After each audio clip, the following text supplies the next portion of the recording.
keep rising. Born to shine. Born to shine. Grinding, grinding, grinding. Even though I'm down, I made it now. Climbing, climbing, climbing. I am a queen, I hold the crown. Flying, flying, flying. Living my dreams and holding it down. Born to shine. After everything that I've been through, said I could do it again, true. Putting in work each and every day. Now I'm a boss and I'm running things. Ain't come to play, I come to slay. Started from the bottom, now I'm changing the game. I'ma keep rising like a brand new day. And now it's born to shine, shine, born to shine, born to shine, yeah. Oh, it's a bar, it's a bar.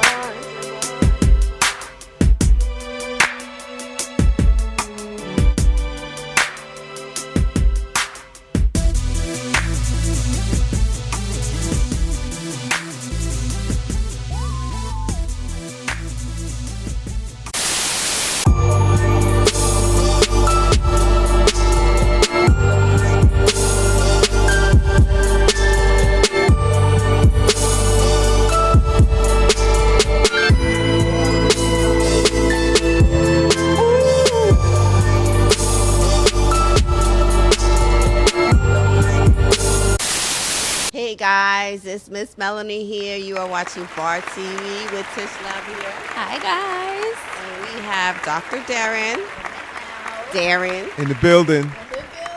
in the building. I love how cool, calm, and collected you are. We see you on Right. Fox. He got his suits on. You know, and now he's just chilling on the couch with us. He's definitely a little more comfortable and a little different than what I expected. He's so down to earth. I love it. So tell us about yourself. Well, at first I came here to do with your punk asses, and nah, on the for real, for real. Ready? Yo, I'm up in Harlem with y'all too, so I know y'all gotta press me real heavy on this thing, right? But I'm just let you know it's a two-way street. If we're gonna go with a war on the set, I got my Jordans on and all of that. You ready? So just in case, I gotta scrub, I gotta rumble with these two, and I need some help. Yo. No, let me tell I'm you. letting you know, it's stay down or lay down. Don't let it be you. And I'm ready because I came All here. I right, got cool. heels in my So, matter of bag. fact, let's put these You mics know on. what? I got heels in my bag. I'm like, oh, this is how we doing it. This is fine. We're That's gonna how we get doing out. We're gonna keep it comfortable. So let's get into who you are and Gonna what get you into do. who I am and who I am Absolutely. and what I'm all about. Exactly. All right. So let them know what you want them to know. Then I'll ask you what I want them to know. Okay. My name is Darrin Porcher, Dr. Darrin Porcher. I'm very fortunate and pleased and happy to be with these two amazing people on this set. I like the show. You know, this is something I've been following for a while. So Cool. I begged them for weeks to get on the show, and then so they was like, okay, look, we're gonna put you in here. I had to hit them off with some loot, but that's another story for another day. Extortion. They let me live. So in any event, so it goes a little something like this, right? I'm a guy from the BX. I'm from the Bronx. You from the Bronx, Yeah. and she's from Staten Island. You know, it's crazy about being a BX dude. We don't go out to Staten Island much, nor do the Staten Island clique Hold come on, up don't into get the it BX. twisted. I don't claim Staten Island. come- I no, am no, but that's what you originally. said I you live lived. That's where there. you rest. I live there. You I'm own it if you originally live from there. Brooklyn. You from BK? 15 years in the Bronx. I've been all over. Okay. Cab driver. I do it all. All right. So what you? So she's claiming BK. Okay. I'm So, claiming New York. so New York she got City. her cab driver hustle all on. New York. All right. So in any event, Yes. so I'm born and raised in the BX. I left the Bronx when I was a teenager. I went into the military, did the active duty thing, stepped away because where I came from, right? I just look at like with drugs and all of the drugs, guns, and all this stuff was happening. So one of the first things that I said was, I was like, look, you know what? This is not going to work for me because I'm in an environment that's like, I don't want to say it wasn't productive, but things were happening that if I stayed, it would have kind of sucked me in. So I did this military thing. Absolutely. Got in there, knocked that down for 4 years. When I came out, I worked at the United Nations for a year, right? I was shocked that I got a job there, to be honest with you. It was crazy because when they hit me up and they said, yo, you got the job. I was like, you got the right number here, boo. And the first thing I thought is they picked up the wrong application and they dialed somebody else. So when I rolled in, I still thought that this wasn't going to happen. And then when I sat down with them, they was cool. It was good money. I rocked out with them for a year. did the United Nations things for a year, and then I took the test and became a cop. I worked in the NYPD. I did that for 20 years. And in 20 years I was there, I did all kinds of stuff. I mean, I was an undercover. I was an undercover in this neighborhood. No way. Yeah, you look like one of my targets that That's got away. it. I Yeah, think you know he what I'm looks saying? like the You stole detective it. that You raided my stole- house. Now let me see. Yeah, no. I was up in there. Yeah, no doubt. And you had got away. You know what? But that's another story for another day. Right. You don't think I know what it is with you? So in any event, so I do this NYPD thing for like 20 years, right? And it's funny because I worked in the police academy. I was a cop. I did that, But this is the craziest thing. At one point, I worked in the Internal Affairs Bureau also. Like, I was a police officer, I was a detective, I was a sergeant, and I was a lieutenant. And working in like the Internal Affairs Bureau was real interesting because one of the first things I did was when you get in there, like you get these complaints that come in. Okay, this cop did something crazy, he raped somebody, the other one is robbing drug dealers, the other one kidnapped this old lady. And so the first thing that's coming to mind, this is all bullshit. Y'all get the fuck out of here. This stuff ain't happening. This ain't real. And so I'll never forget, I go out, I'm there for like maybe a week. We get this case that comes in. This is a detective out in Brooklyn. And what happens is we had some investigators out of the Westchester County District Attorney's Office. They had did this thing, whereas what they do is they sit in these chat rooms and they look for like child predators. So the investigator plays as if he's like a 12-year-old boy. And he solicits he solicits like a pedophile. So there's this one cat that comes on, he's like maybe 36. He's a detective. He's like, he's looking for love in all the wrong places.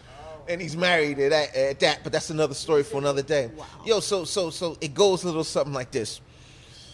The detective, the guy from the Westchester County DA's office reaches out to the Internal Affairs Bureau and says, yo, this dude that we're chatting with that thinks I'm a 12-year-old boy is actually an NYPD detective. I'm like, get the fuck out of here with this bullshit. What? And they're like, yo, this is what we're going to do. We're going to set up a sting, right? And we're going to meet up with him up in Westchester County. The plan is this dude, the detective, is going to meet up with the kid was like maybe 14, 15 years old, right? Something like that. With the intentions of going to some hotel room and banging him out. So we say, all right, this is what it's going to be. This is bullshit, but I'm going to go. So we bring the team out. And so we're sitting, and the first thing I'm thinking, okay, we're going to be out here for like an hour, and then we're going to be out. Yeah.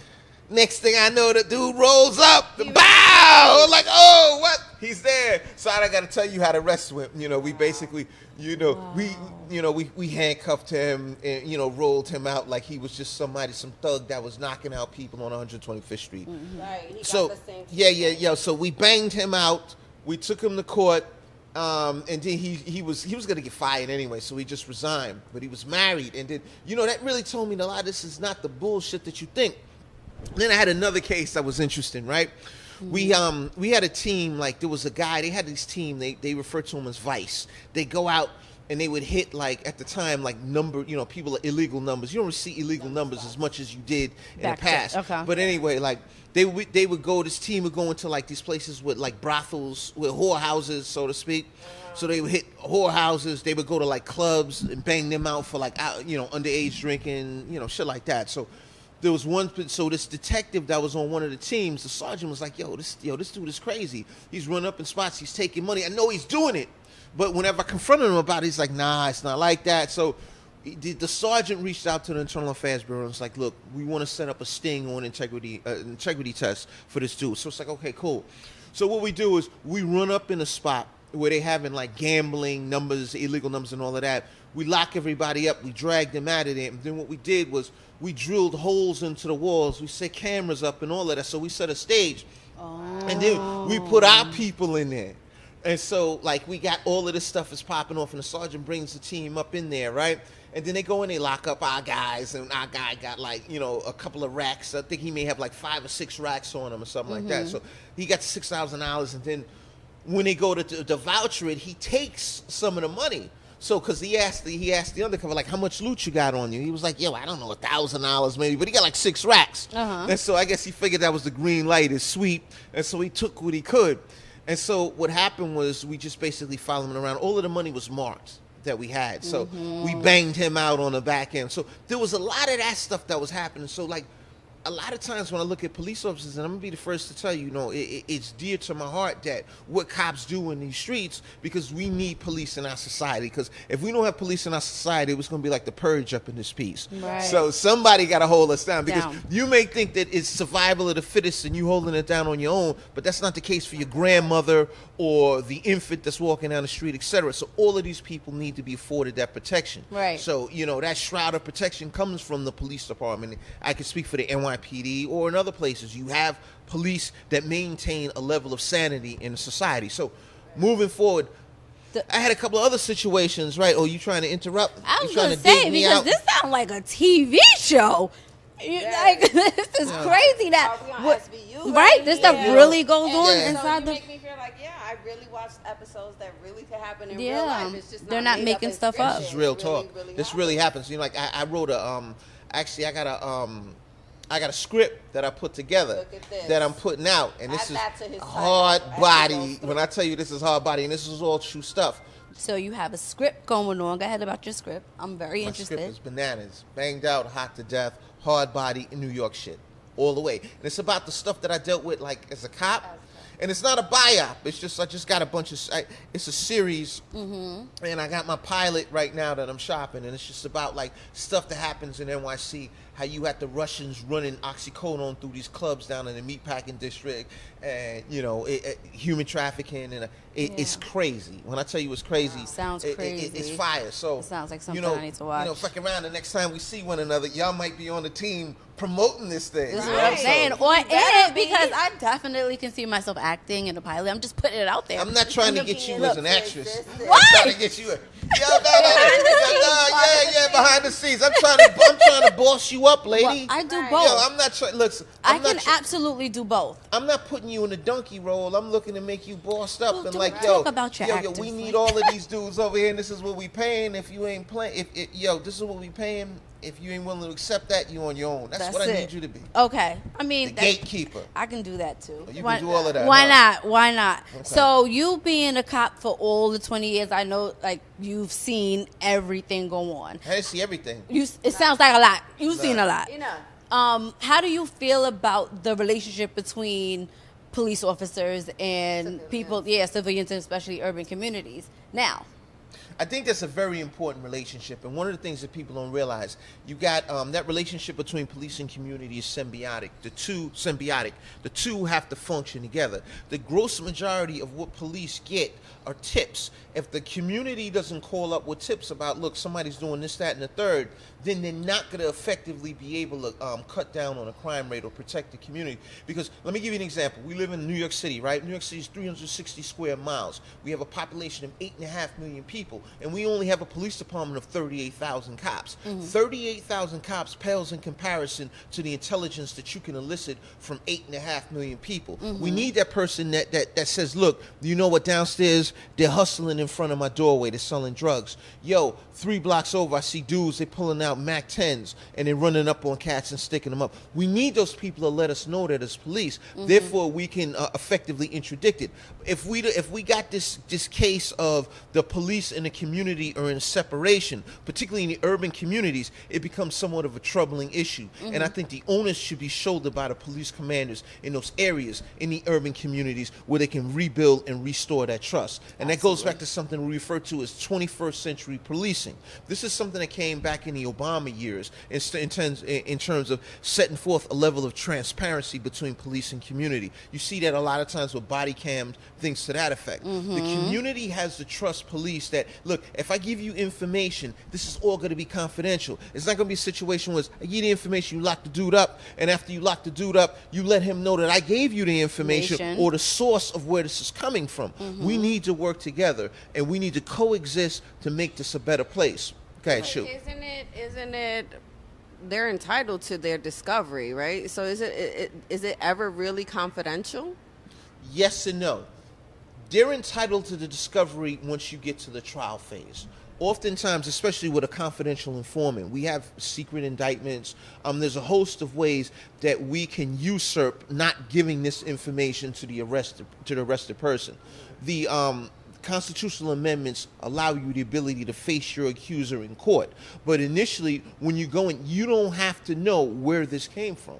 It could just be, from a confidential source, we have probable cause to arrest the person. Probable cause doesn't mean that you're guilty. All that means is we have sufficient evidence to detain you and bring you into custody. Right. Now, beyond a reasonable doubt is a standard of proof to convict someone. The standard of proof to convict someone comes into play in the courtroom. That's when you have the right and the ability to face your accuser. Got it. And even with all of that said, it does sound like you do have some ideas to how to make our relationship better with police and communities, but there's so much distress going on, I think, around the nation with the fact that people feel like just because they're black, they get targeted, or because they're black, they have a weapon.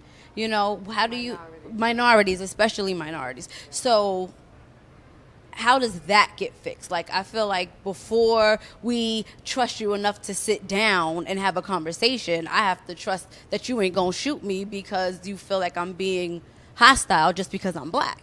Do you think with being all that time, yes, this is a part of that question. Okay, so I can't lean in and answer this first and get to your part. Okay, I gotta knock out the whole shit first. Okay, I got you. I think she's right on that. Do you think that minorities get targeted? I was going to answer, but you just ran all over me. So this is what it is. All right, now it goes a little something like this. Public trust, restoring the public trust is very important. And I give you an example of what happened just yesterday in Chicago, or I should say recently in Chicago. We had a situation where there was a bouncer in a club, and there was a dispute that happened in this club, and there was a shooting. The bouncer was able to tackle the shooter and take the shooter's gun. The police showed up, and they saw the bouncer on top of the shooter, and they shot the bouncer. Yep. And the truth of the matter is, the bouncer was the person that was actually he was preventing the carnage from going further. So when we look at that as the African American community, the first thing we say is, what kind of bullshit is this? They're killing brothers left and right, and we can't do anything about it. We don't have any recourse. The truth of the matter is this: police departments nationally stop a disproportionately high number of people in possession of guns, and they don't shoot them. And however, what we see oftentimes is we only hear about the situations where somebody does get shot.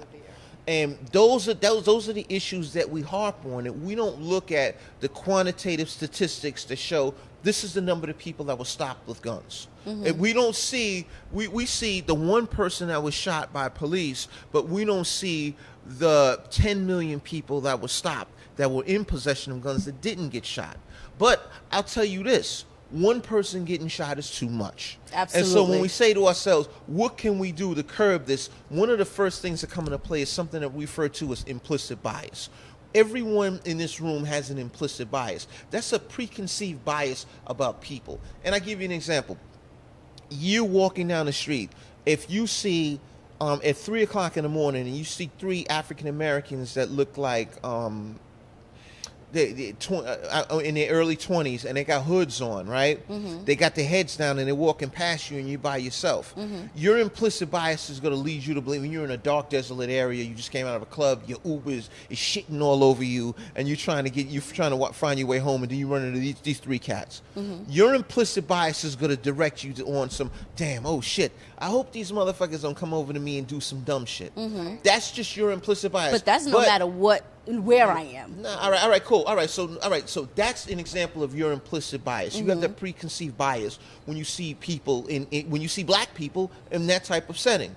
Now I'm gonna give you another scenario. If I seen a white guy in the same setting, I might. Hear me out. You're just gonna run all over me. Oh no, right? no, because you implied that if I seen a black person, I would feel that way. If I seen a white guy walking and I wasn't comfortable, I'm not comfortable. You just period. You gonna jump in the car seat? I had to let you know. I didn't want to forget. Okay. I needed to tell you that it would have been regardless of what color the skin was, depending on what time it was. I don't know, because everybody got some sort of crazy. Because I gave you that was one example. Okay, go ahead. Now I give you the other example where you see there's a church that's right up the block, and you see some nuns because this is like, I want to say they have like maybe one of these midnight masses, and then you happen to see a white priest and 2 nuns, and they come out of the church and they're walking, and it's the exact same time, but they're walking in the direction towards you. Are you going to feel threatened in that situation, knowing you just clearly saw them come out of that church? It's a priest and 2 nuns, and they're walking out. It's a midnight mass, and some people go to the left, the priests and the nuns are walking past you. Are you going to feel threatened in that setting? Probably not. Right, and that's just an example of implicit bias.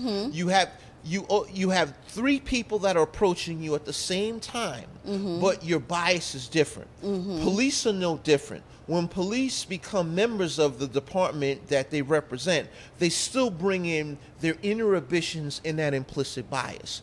Now, the way that you get away from implicit bias is you introduce scenarios that make people more comfortable in dealing with other races. So when you look at those 3 African Americans that have the hoodies on that are in their mid-20s, if you expose officers to that element on a more frequent level, then they develop a level of comfort. And so when they see those individuals, the first impulse is, these are not crazy people that are out to shoot me, they're not stick-up men, they're just people. Just as I mentioned that, I gave you that case in point in terms of the nun and the 2 nuns and the priest walking out. You've already been preconditioned to understand that those people are not a threat. And so that's where a lot of the issues in connection with the unarmed shootings that occur in these communities of color come from. It's that implicit bias. Now, I'm not going to tell you all of the shootings are wrong. I'm not going to tell you, I mean, we've had shootings that were bad. We've had shootings that were good. And I give you an example. We look at the Laquan McDonald shooting that happened up in Chicago a couple of years ago. Laquan McDonald was actually walking away from the officers, and he had a knife in his hand. The officer stated that Laquan McDonald was walking towards him, but when we saw the video, it gave us a different perspective of what happened.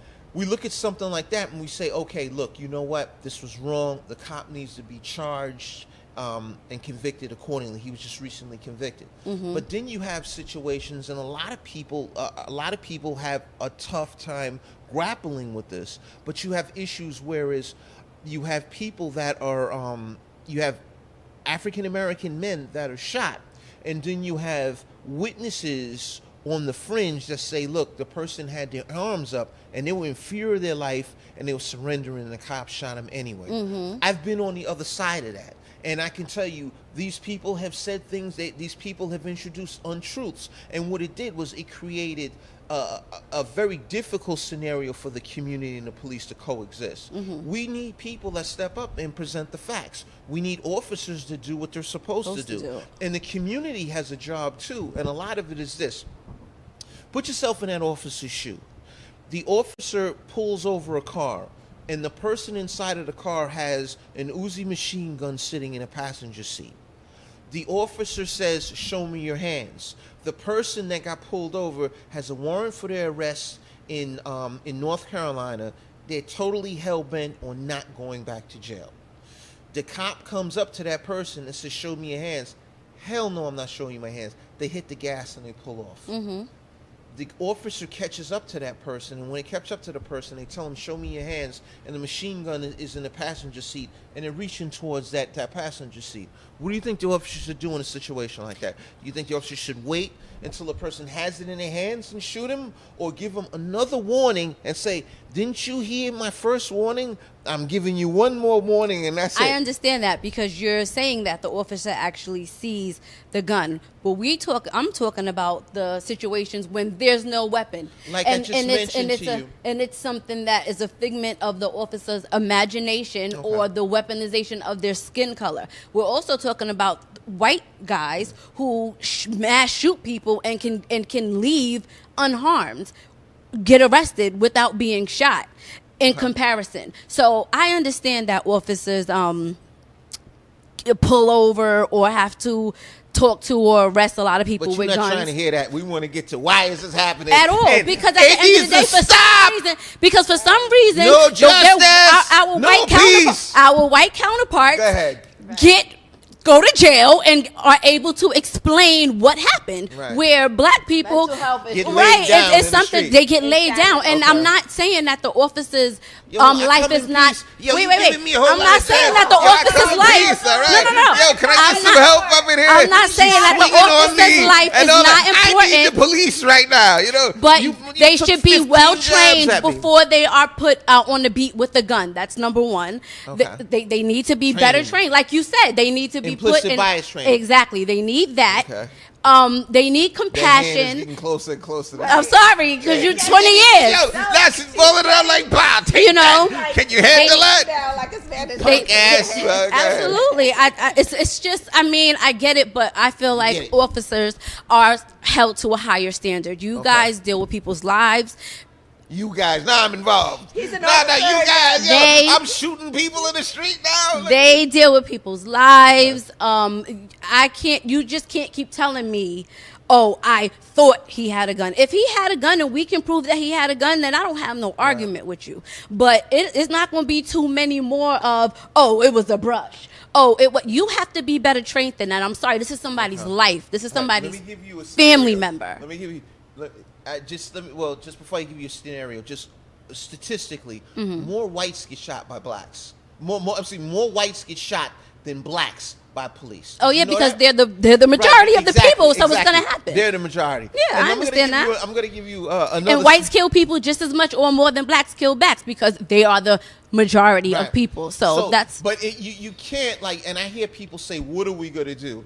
And it's a far more complex, and that's the $100 million question. Mm-hmm. If the person that can solve that will become a billionaire, multi-billionaire, because that is a solution that we've been looking for years on end. Mm-hmm. But the truth of the matter is, it's not a one fixed solution. The demographics dictate different levels of policing. When I say dictate different levels of policing, I'm not telling you that we need hyper-aggressive policing in the African American or the urban communities. In the affluent communities, we need less active officers. I'm not telling you that, but what I'm saying is each scenario you have to judge accordingly. And officers traditionally go through a 6-month police academy, and that quote-unquote equips or enables them with the tools necessary to address the issues that happen on a street level. That's not true. I think this is one of these lines of work, whereas experience is really what gets you to the finish line. Go ahead, Melony. I'm not hearing nothing from you. She just going on. all the time. You know what I'm saying? But I got another question, so you go ahead. Let me Let tell her know, you. let her know. This is my shit. This is my shit. Yo, you gonna come over here and dominate the conversation? I knew Tish was gonna juice this one because she's I into had to throw politics. you a lifeline. I'm saving you right now, though. you saving- No, I'm you ain't saving saving me. She's My into arm hurts. politics here. Over here, look, throwing lefts and I rights, knew like, that, take you that. know, Can not you handle just that? Tish, but it definitely is a sensitive topic when it comes Highly to our sensitive. community. And you know, we come from the urban community, so you know we want answers. We finally got a cop on the couch, but no, I Right. definitely want to say he's not a cop anymore, though. So even And though I think he was a great one when he was one, so we were not. I'm not even right. talking to you. No, Yeah. I was the shit. He So, was one of don't the worry good about guys, you know. That's why he's got his whole script and everything together. But now, what I want to know is, how do you go from being a cop for 20 years to what else do you do? Because I know everything you do, but let them know. What else do you do? Doctor, I want to know how you get. Yeah, how did you transition from that? You How did I become you a doctor? retired after 20 years, and you said to yourself, My okay, man- now I'm going to do what? My man's and them was the president of the college, and I just broke them off with some I believe runs, and they that. put me I don't in. know. Yo, the vibe you I'm ready to getting let right now. everybody know that this is the way. No, it went a little something like this. When I was in the NYPD, when I was finishing up, it's just funny. As I was leaving, I worked in the Community Affairs Bureau, so I kind of have a strong understanding of that police and community relationship, and I saw how it. You know how it came into effect, how it was executed on a granular level, which is not just the community leaders, but the disenfranchised population. Because the people that you see walking around in the street, they don't really have a voice. So it's really important for you to connect with those people on a granular level, because the community leaders, they got a voice. Everybody knows who Al Sharpton and all of those people are. that shouldn't be your target audience. And I've said all the time, you need to actually get out and speak to these people on the street corners and these barbershops and bodegas and just have that information exchange. That's where you gain the pulse of the community, not with the community leader. But as it goes back to what Melony asked me about, how did it go from 0 to 100? I was in the police department. I was working on my doctorate at Fordham University just at the end. I was working in the Community Affairs Bureau. I kind of understood how to investigate homicides.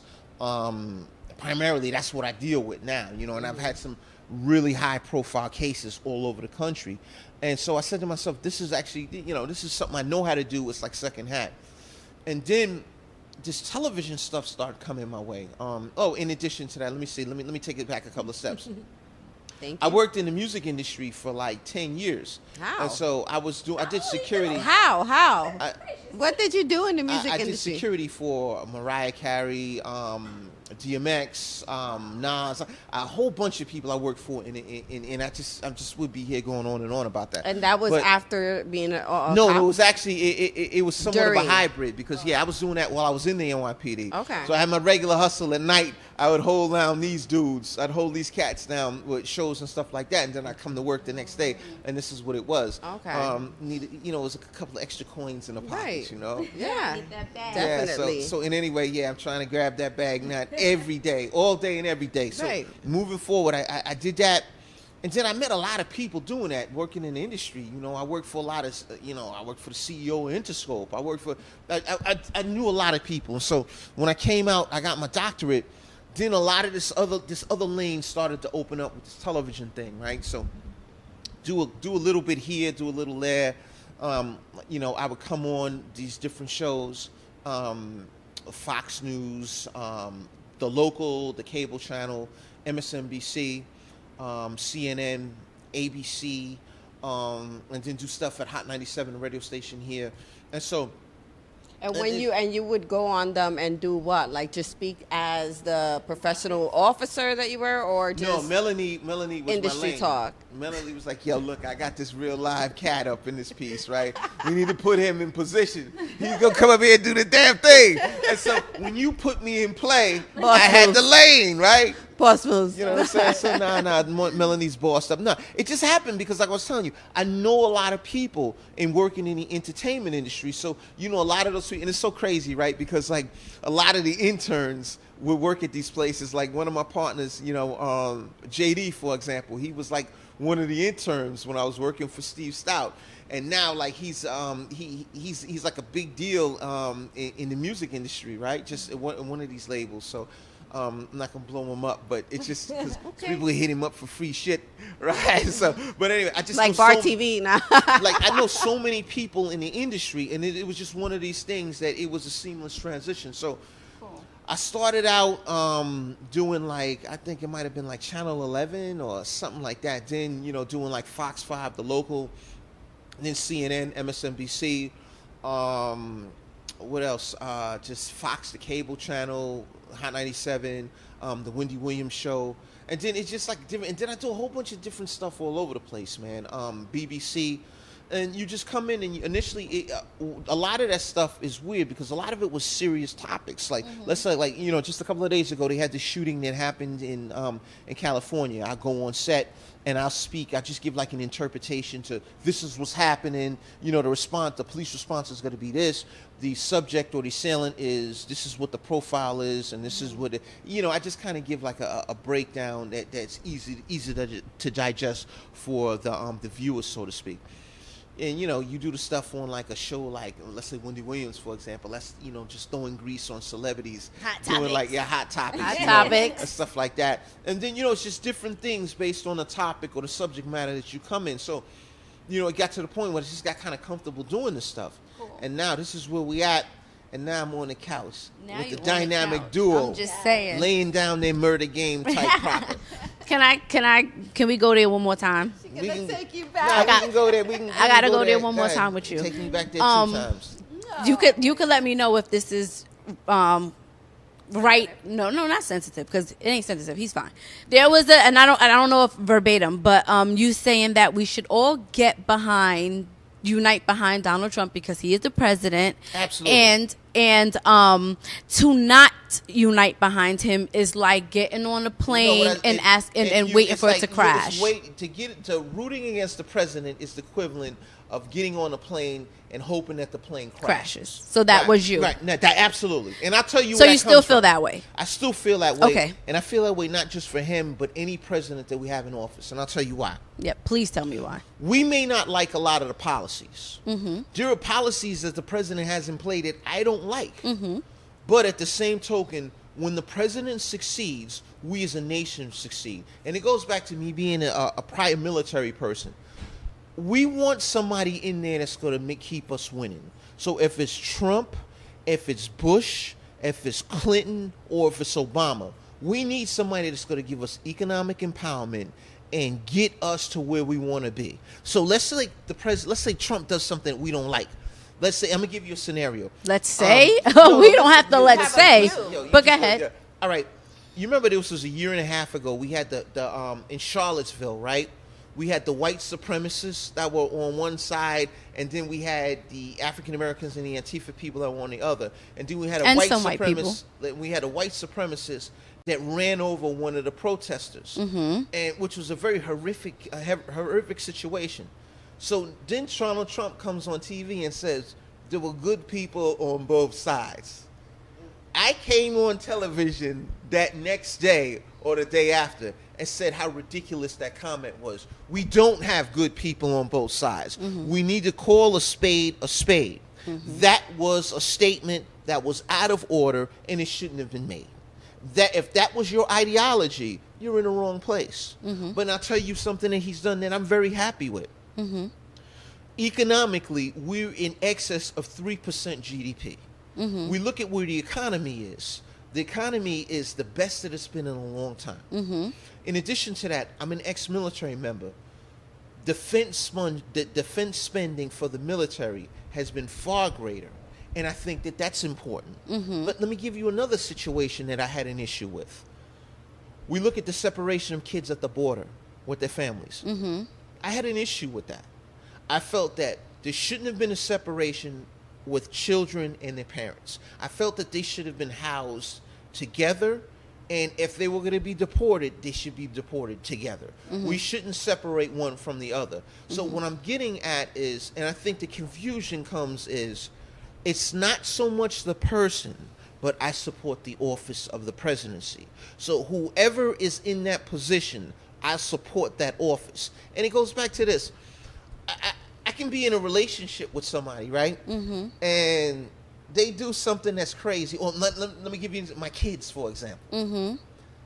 What the fuck did you do? How could you do that? I don't hate my daughter. 100%. But I know to look at my daughter a certain way when she engages these types of topics. I don't hate her, but I may dislike the way she does certain things. Okay. And that's what comes with the president. Okay, so my turn. Your turn. Number one. Here we go. Number one. The economy, first of all, Enough.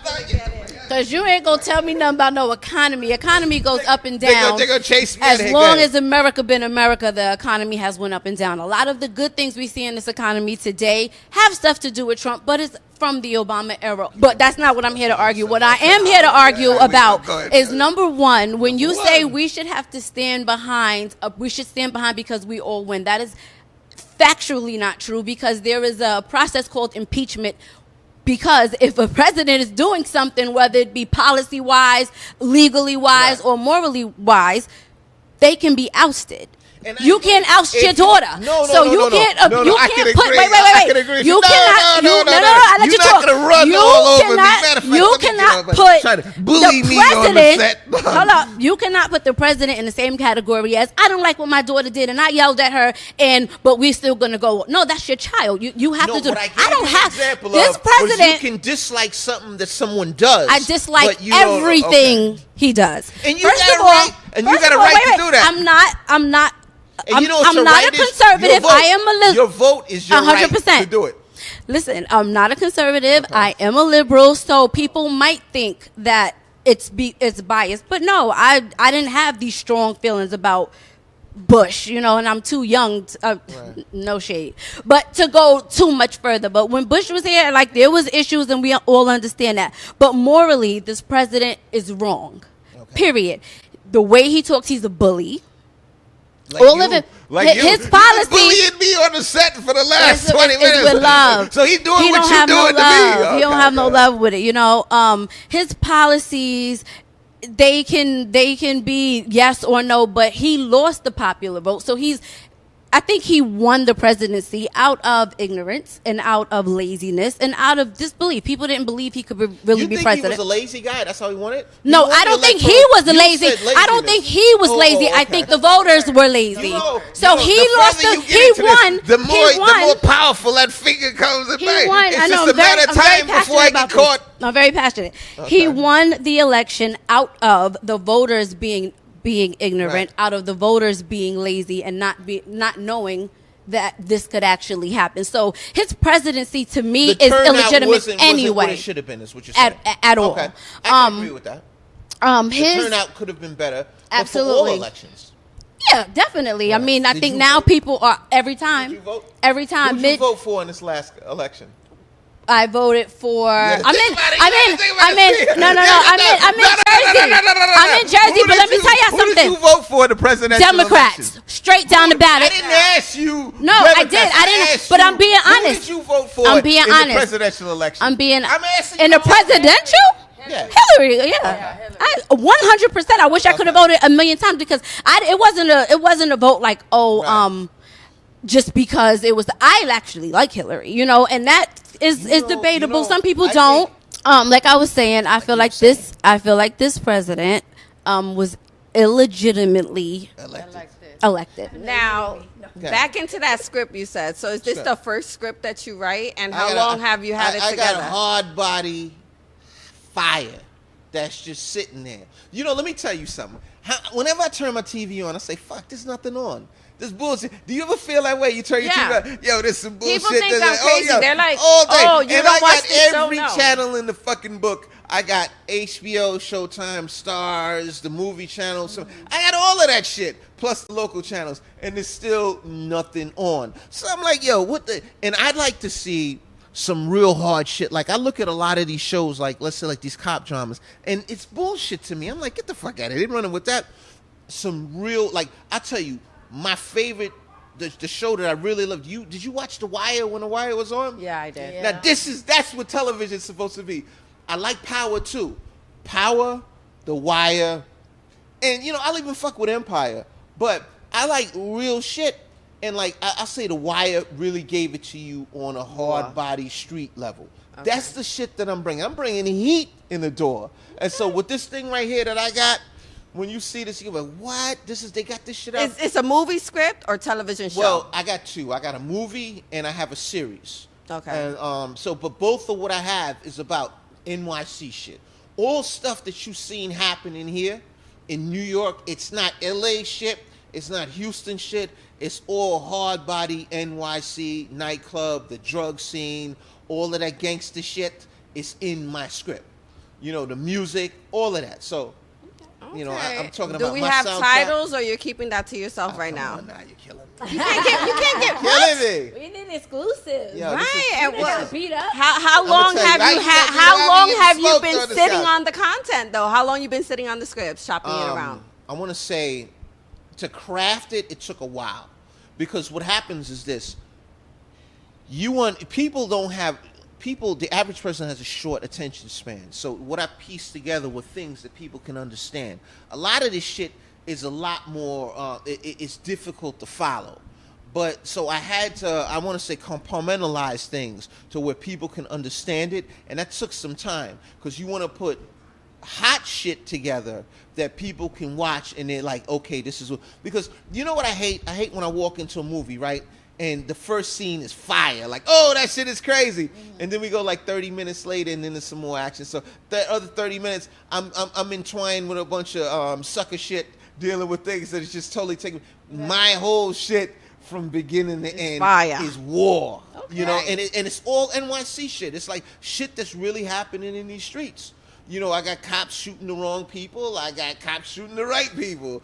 I got people moving drugs that's good. People that's moving drugs that's fucking people up with this fentanyl and shit like. So, and a lot of my stuff also, it's like an infusion. And y'all are maybe too young for this. I took shit from. Excuse you. Don't speak too soon. Go ahead. Okay, I got 80s shit. I got when shit was crazy in the 80s. I got a lot of that type shit in. I got shit when the 90s, when New York was hot.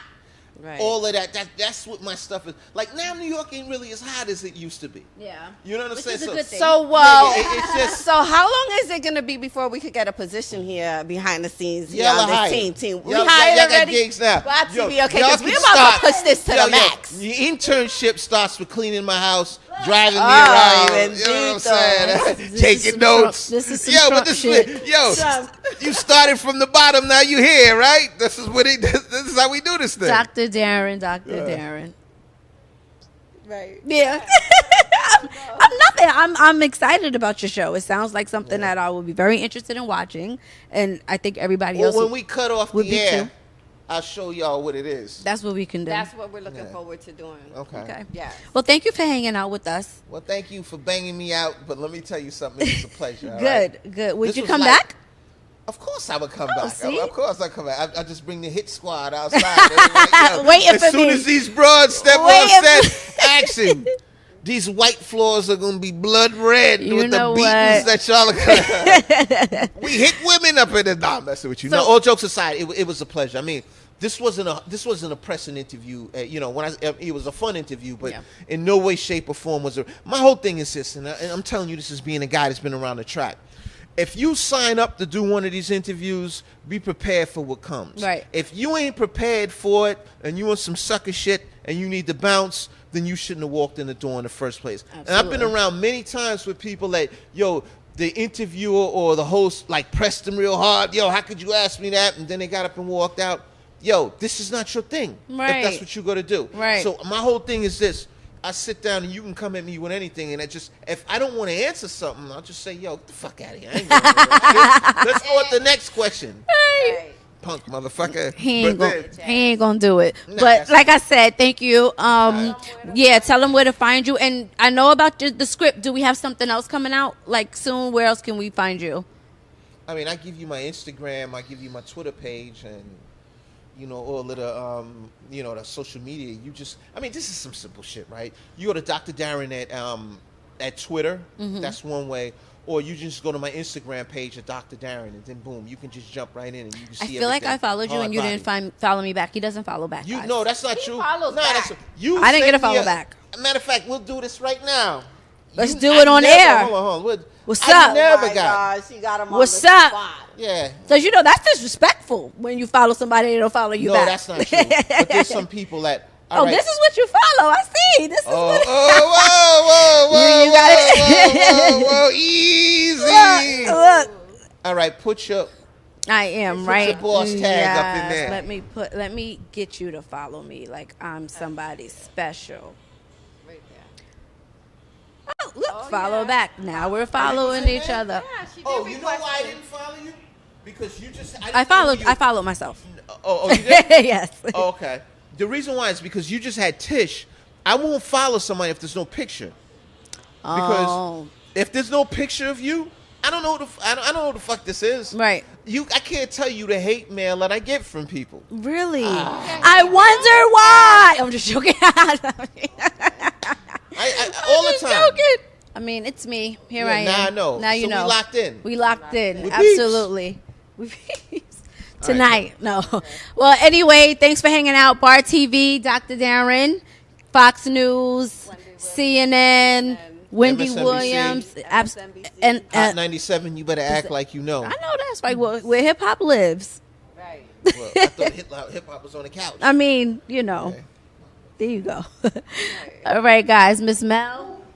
Thank you for coming, and thank you for being such a great supporter, inspiration. He's definitely been a fan of ours for a long time. Always gives great told you, feedback. I've been trolling the show for a minute. They finally put me in. Yeah. He definitely Put your has punk been ass patient. on so we can shut the fuck up. That's why I'm here. Nah, I won't be blowing up your inbox no more. No. And look for us as part of the team when he starts with his show and movie, because I'm gonna Absolutely. hold you to that. Exactly. Teammates. Here we go. Get Bye, to the bag. guys. Bye, guys. Grinding, grinding, grinding. I'ma keep grinding. Climbing, climbing, climbing. I'ma keep climbing. Rising, rising, rising. I'ma keep rising. Born to shine.